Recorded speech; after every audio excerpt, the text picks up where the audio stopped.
everyone. Here we are again with our next video. We're still talking about this article. Now we're going to do exercise number 9. And what we're doing here is we're going to use some of the expressions from the text and we're going to use them in a paragraph. So there's 2 ways of doing it, and we're going to do it both ways. The first way is if you have the paper book, and the second way is if you have the online book.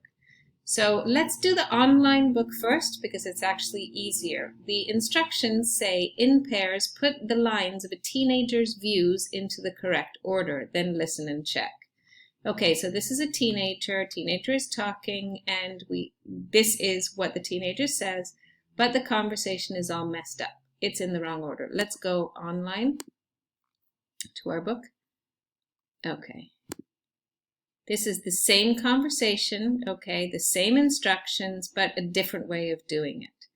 So basically, here are the lines of what this teenager says. They're not in the correct order. We have to drag and drop them into the right place. Let's start reading.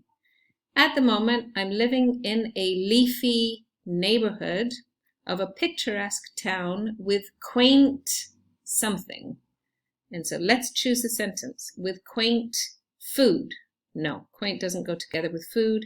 With quaint skyline, no. Quaint nightlife, never. Quaint city, no. Quaint area, almost. Quaint little back streets, yes, that's it.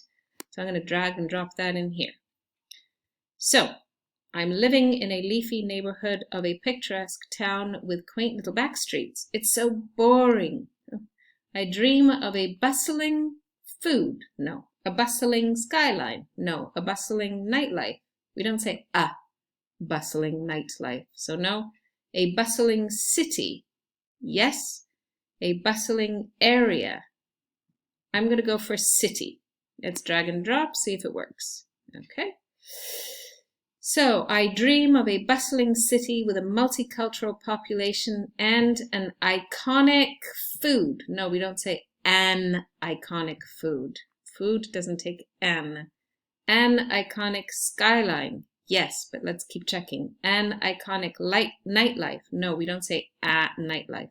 An iconic area. Yes, but skyline goes together better with iconic, so we're going to drag and drop that one there. Let's continue. An iconic skyline of gleaming skyscrapers. Good. I'd live in an inner city food. No. Nightlife. No. Area. Yes, it's the only one that is inner city, and it's the only one that takes an inner city area. Let's drag and drop it. Okay. I live in an inner city area where I could enjoy my mouth-watering nightlife? No. Food. Yes. Mouth-watering food, modern art, good music, and vibrant, and I hope it fits, nightlife. Yes, vibrant nightlife. I think this looks good. Let's listen and check.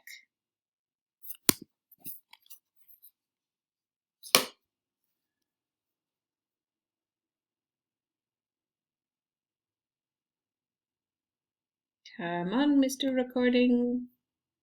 It's a little slow. Student's book. Good. Unit 3. Vocabulary. Exercise 9. At the moment, I'm living in a leafy neighbourhood of a picturesque town with quaint little back streets. It's so boring. I dream of a bustling city with a multicultural population and an iconic skyline of gleaming skyscrapers. I'd live in an inner city area where I could enjoy mouth-watering food, modern art, good music, and vibrant nightlife. I'll go mad if I stay here. Great, we did it. And let's show the solutions to double check. Yes, they're all green. So that's how you would do it online. But what if you don't have online and you want to do it on paper? So what we'll do, move me over, and we'll do it this way. This is the actual exercise as it is printed in the book. All you have to do is plug the numbers in here. So the first sentence is, at the moment I'm living in a leafy, number 2 is done for you, neighborhood of a picturesque town with quaint, what is number 3? Number 3 we said was with quaint little back streets. Good. It's so boring. I dream of a bustling, what did we say number 4 is? City, a bustling city with a multicultural population and an iconic, definitely skyline of gleaming skyscrapers. I live in an inner city area where I could enjoy mouth-watering nightlife. Oh, wait a minute. Where I could enjoy mouth-watering food, of course, not nightlife. Modern art, good music, and vibrant, yes, nightlife. Much better. I'll go mad if I stay here. I'll give that the thumbs up, and that's our exercise for this video. Okay, I'll see you in the next video. Bye for now.